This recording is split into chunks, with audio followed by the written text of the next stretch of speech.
নমস্কার বন্ধুরা, কেমন আছেন সবাই? আরও একটি নতুন ব্লগে আপনাদের স্বাগত জানাই। আজকে যাই হোক, সকাল থেকে বৃষ্টি হয়নি, আর আজকে হচ্ছে সানডে। তবে প্রতিদিনই কিন্তু বৃষ্টি হচ্ছে।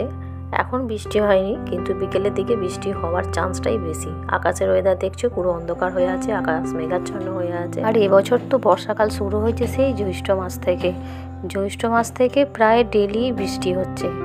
হয়তো মাঝে দুদিন হয়তো অফ গেল, তারপর আবার টানা এক সপ্তাহ ধরে বৃষ্টি হচ্ছে। এইভাবেই চলছে এবছর বর্ষাকাল। যেহেতু সারা সপ্তাহ ধরে বৃষ্টি হচ্ছে, তারই মাঝে হয়তো দুদিন রোদ বের হলো, তো সেদিন কিন্তু কাচাকুচির চাপটা বেশি বেড়ে যায়। প্রায় 2 বালতি মতো কাচতে লাগে। আর এখন তো ভাদ্র মাস চলছে, কথাতেই আছে ভাদ্র মাস মানে ওটা পচা ভাদ্র। আর এই মাসে আমাদের কাচাকুচিটা একটু বেশিই হয়, কারণ এই ভাদ্র মাসেই আমাদের একটা নিয়ম আছে, অরন্ধন পুজো, মানে যেটা বিশ্বকর্মা পুজোর আগের দিন হয়। তো সেই নিয়মটা আমাদের আছে। তো এই অরন্ধন পুজোর আগে কিন্তু মানে ঘরদোর ঝাড়া, জল ঝাড়া, জামা কাপড় কাচা, সব এইগুলো আর কি করতে হয়। রান্নাঘর পুরো ক্লিন করতে হয়। তো এই কাজগুলো ওই পুজোর আগে আমাদের কমপ্লিট করে নিতে হয়। তবে এখনও দেরি আছে, যেহেতু অরন্ধন পুজো, তাই টুকটুক করে একটু করে কাজগুলো, কাচাকুচিগুলো করতে শুরু করেছি।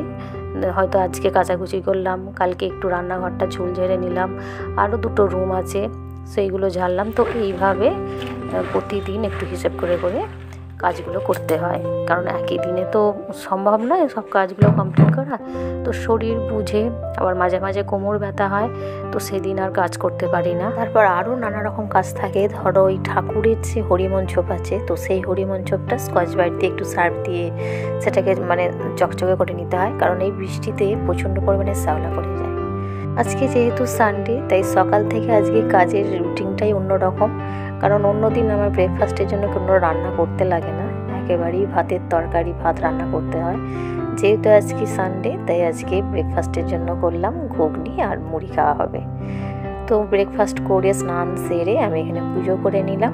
তবে এখন যেহেতু বর্ষাকাল চলছে, এখন কিন্তু টগর গাছে প্রচুর ফুল ফুটছে, তাই ঠাকুরকে মন খুশি করে সাজিয়ে দিতে বেশ ভালো লাগে। তবে ভাদ্র মাসের পর, যে আশ্বিন মাসের পর থেকেই কিন্তু এই টগর ফুল আস্তে আস্তে কমতে শুরু করবে, আর কার্তিক মাস থেকে তো একদমই প্রায় ফুটবেই না বললে চলে। তাই তো টগর গাছের ডালগুলো ছেঁটে দেওয়া হয় অঘ্রাণ মাস পড়লে। আবার পরের বছর গরমকালে তখন মানে কচি কচি ডগ বের হয়, আবার ফুল ফোটে। আর শীতকালে তখন তো গাঁদা ফুল পাওয়াই যায়। তো এই গরমকালটাতে একমাত্র টগর ফুলটা দিয়ে ভালোভাবে ঠাকুরের কাছে সাজিয়ে দিতে পারি। আর আমার উঠানের মধ্যেই টগর ফুল গাছ আছে, তোমাদের আমি আগেও শেয়ার করেছি।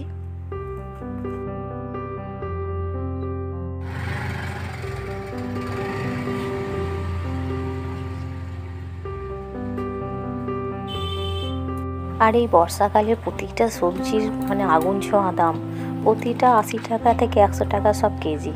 তো আজকে তো এনেছে ঢ্যাঁড়স, এদিকে আছে আমড়া। তবে আমড়া দিয়ে টকের ডালটা খেতে বেশ ভালো লাগে। আর আছে টমেটো, কাঁচকলা, বেগুন, আর এনেছে চিকেন। যেহেতু আজকে সানডে, তো একটু চিকেন রান্না হবে।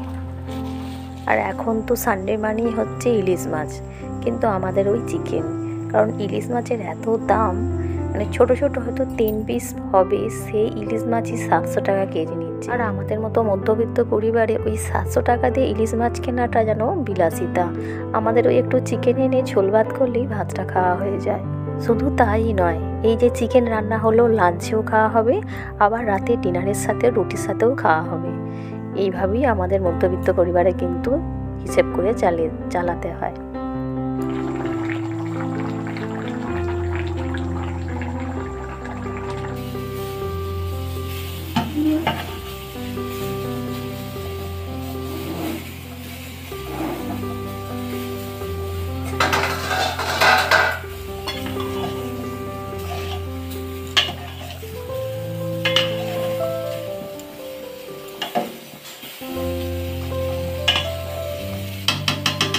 তো বন্ধুরা, ভিডিওটি আজ এই পর্যন্তই। ভালো লাগলে একটা লাইক দিয়ে দেবেন, আর অবশ্যই একটা কমেন্ট করে দেবেন।